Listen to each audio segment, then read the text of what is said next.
Halo semuanya, dalam video kali ini kita akan membahas tentang pelanggaran pada etika profesi, yaitu plagiarisme. Apa sih itu plagiarisme? Bagaimana contoh kasusnya dan apa sih dampak dari plagiarisme ini?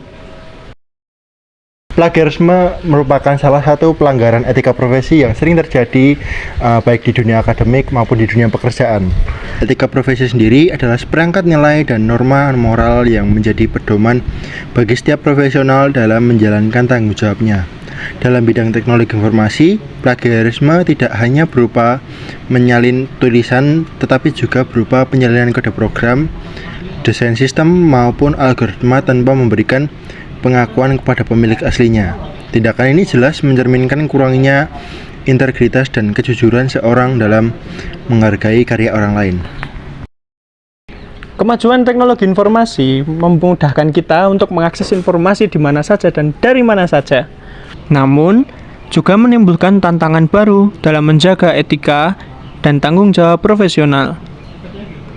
Sebagai mahasiswa teknik informatika dan juga sebagai calon-calon profesional yang bergerak dalam bidang informatika, kita harus memahami bahwa setiap karya digital memiliki nilai intelektual yang harus dihargai. Plagiarisme bukan hanya menurunkan kredibilitas seseorang, tetapi juga dapat merusak reputasi lembaga serta menurunkan kepercayaan masyarakat terhadap profesi teknologi informasi. Di video selanjutnya kita akan membahas contoh kasus plagiarisme. Untuk contoh kasus yang pertama, ada pembajakan perangkat lunak skala besar atau software ilegal. Ini adalah kasus umum yang sering ditindak oleh Badan Reserse Kriminal atau Bareskrim Polri yang bekerja sama dengan organisasi anti pembajakan seperti Business Software Alliance atau BSA. Penindakan terjadi terhadap toko, retail atau perusahaan yang menggandakan menjual dan atau menggunakan perangkat lunak ilegal dalam jumlah yang besar untuk kepentingan komersial seperti Windows, Microsoft Office, atau perangkat lunak desain dan rekayasa. Operasi sering dilakukan di pusat perbelanjaan atau kantor-kantor yang terbukti menggunakan lisensi tidak resmi. Upaya penyelesaian masalah ini dilakukan dengan penegakan hukum pidana. Pemegang hak cipta mengajukan laporan pidana ke kepolisian atau Bareskrim Polri. Kemudian dilakukan investigasi, penggeledahan, dan penyitaan barang bukti. Penanganan hukum dan aturan pemerintah.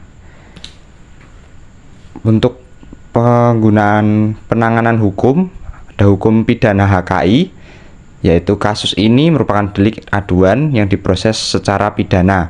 Pelaku dikenakan ancaman hukuman penjara dan denda berdasarkan pasal 113 UU Hak Cipta karena dengan sengaja dan tanpa hak melakukan penggandaan dan penggunaan untuk tujuan komersial.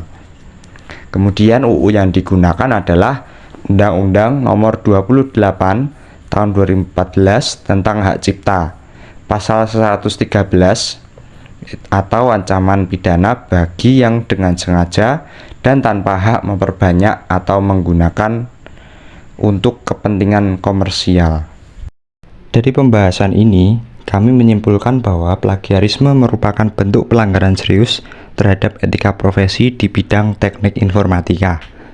Untuk menjadi profesional yang berintegritas, kita harus menjunjung tinggi kejujuran, menghargai karya orang lain, dan selalu mengedepankan orisinalitas dalam setiap karya kita. Penerapan etika profesi yang baik akan membentuk generasi profesional TI yang bertanggung jawab dan berkontribusi positif bagi kemajuan teknologi secara bermartabat. Nah, jadi sekarang kita sudah tahu tentang plagiarisme. Semoga video ini bermanfaat dan mengingatkan kesadaran kita semua untuk menjunjung tinggi nilai etika dan profesionalitas di dunia akademik maupun pekerjaan. Ingat ya teman-teman, jangan melakukan plagiarisme.